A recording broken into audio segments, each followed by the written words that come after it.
कुन दिन आउँछ थाहा छैन त्यो हो। अनि अब 7-8% मात्रै ब्रेन चल्छ। अमेरिकामा एउटा डक्टरले सर्जरी गर्नुभएको थियो। सर्जनले सर्जरी गर्दा एकजना मान्छेको ब्रेनमा ट्युमर रहेछ। अनि त्यो ट्युमर ब्रेनमा मासु उम्रेको त्यसलाई अपरेसन गरेर निकाल्यो। निकाल्दाखेरि त्यो मान्छेलाई केही पनि असर परेन। त्यो पेसेन्ट चाहिँ एकदम राम्रो, बोलीचाली पनि राम्रै छ, उसको सोचाइ राम्रै छ, मुख पनि लागिरहेछ, उसको हात खुट्टा चलाउने केही पनि असर परेन।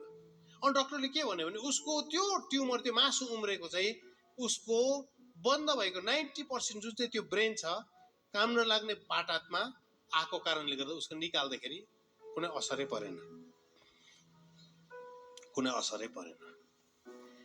अब म यो कुरालाई तपाईको परमेश्वरको वचनसँग जोड्दैछु, सुन्नुहोस्।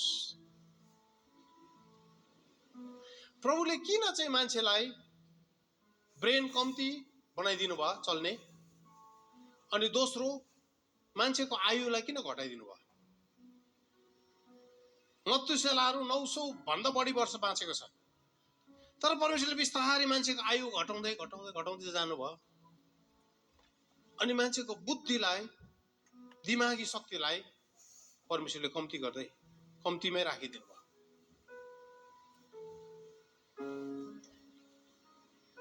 किनभने नि मजाको उत्तर छ यहाँ, हेर्नुहोस् है, मजाको उत्तर छ। अहिले म तपाईँलाई उत्तर एकछिनमा भन्छु है। अब यो टेक्नोलोजी यस्तो प्रकारले बढ्यो, आर्टिफिसियल इन्टेलिजेन्स, अब नेपालीमा यसलाई कृत्रिम ज्ञान भन्छ होला सायद, आर्टिफिसियल इन्टेलिजेन्स, यसको शक्ति चाहिँ यस्तो प्रकारले बढेर गयो, यसले चाहिँ नि एउटा मान्छेको जीवनमा ज्ञानका कुराहरू हासिल गर्ने त्यो बाँधलाई नै तोडिदियो, त्यो ड्यामलाई नै तोड्यो, बङ्गै भएर नि अब ज्ञान चाहिँ तपाईँ अनि मेरो घर आँगनको अगाडि आइपुगेको छ। पहिला 10 जना साइन्टिस्टहरूलाई शोध कार्य गर्नेहरूलाई, साइन्टिस्टहरूलाई 10 जनालाई चाहिँ 10 वर्ष लागेर कुनै अनुसन्धानमा उनीहरूले, कुनै खोजीमा उनीहरूले गरेर त्यसको निष्कर्षमा आउनु 10 वर्ष लाग्थ्यो भने अब 2 दिन पनि लाग्दैन। आर्टिफिसियल इन्टेलिजेन्सले संसारलाई त्यति सानो बनाइदिएको छ। 2 दिनमा वर्ष लाग्ने कुराहरू 2 दिनमा। अबको केही समयभित्रमा एनभिडिया भन्ने कम्पनीले ठुलो सुपर कम्प्युटर बनाएको छ। तपाईँलाई थाहा छ कि छैन? हजुर, मान्छेको ब्रेनलाई लगेर उनीहरूले कम्प्युटरसँग जोडेको छ। मान्छेको ब्रेनको सेलले जति इन्फर्मेसन राख्छ नि, साइन्टिस्टले यो कुरा भर्खर पत्ता लगाएको है, हेर्नुहोस् है, बायो कम्प्युटर भन्छ।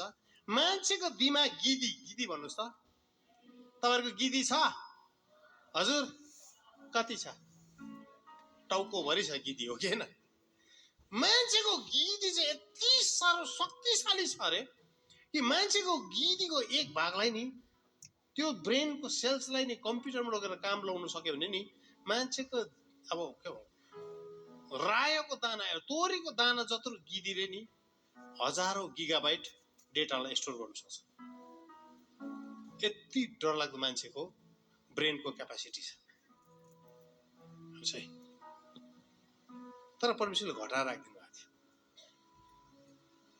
तर अबको वर्षहरूमा बेसी समय लाग्दैन, किनभने अब ज्ञान बढेर गएको छ। अबको समयहरूमा 1000 वर्ष रिसर्च गरेर लाग्ने कुराहरू